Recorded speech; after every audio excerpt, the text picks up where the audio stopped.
So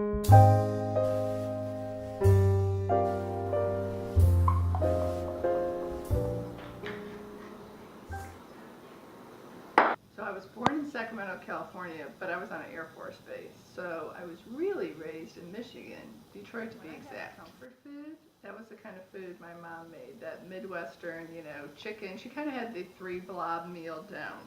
The protein, the chicken or the pork chop, some vegetable, and in those days, back in the late 60s, it was like frozen corn or frozen green beans.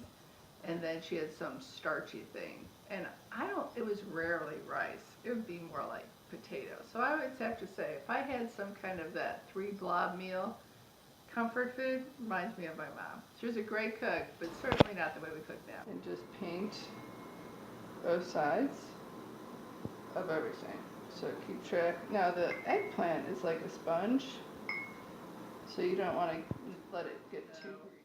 That my taste, my interest in food have evolved dramatically, and I think much like the rest of the country.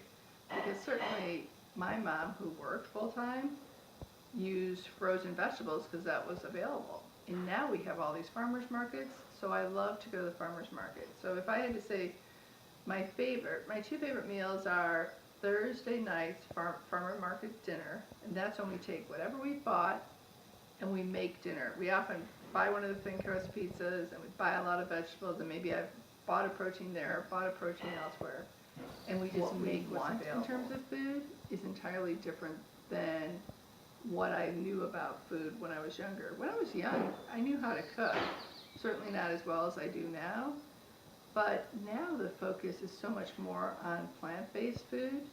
I remember getting my kids Go-Gurts, and I remember reading Michael Pollan's book, and he's like, don't buy anything that your grandmother or great-grandmother wouldn't recognize, right? And I was like, that makes sense.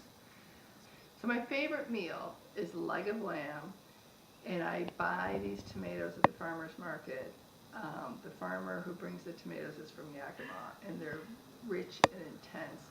And you roast the tomatoes with honey, the leg of lamb, there's rosemary, there's something else in the dish I can't remember, and it is just so delicious, and we serve it with couscous, and it's one of our favorites. I think another important thing is how we as parents and family introduce our kids to food, and understanding how to cook and how to select and what's available locally and what's in season. In other words, I'm not the mom who buys raspberries in January from Chile. I really work to buy what's available. Although I will say, we bend strongly towards citrus, even though this state is never growing citrus, but we're never going to give up citrus in our life in the winter. But I'm not going to buy citrus in August. I'm going to buy it when it's in season. So maybe we get overdosed on vitamin C in the winter months.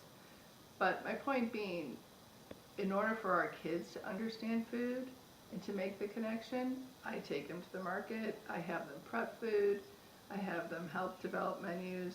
Each one of my kids, before they go to college, they know how to cook, they know how to measure, they know how to prep, they know how to pull a whole meal together. And I think that's really important in our culture, because we all have to eat healthy, but we also want to eat to have fun, and we want to eat to come together with family and our friends. And I'm really proud that all my kids know their way around a kitchen and a farmer's market.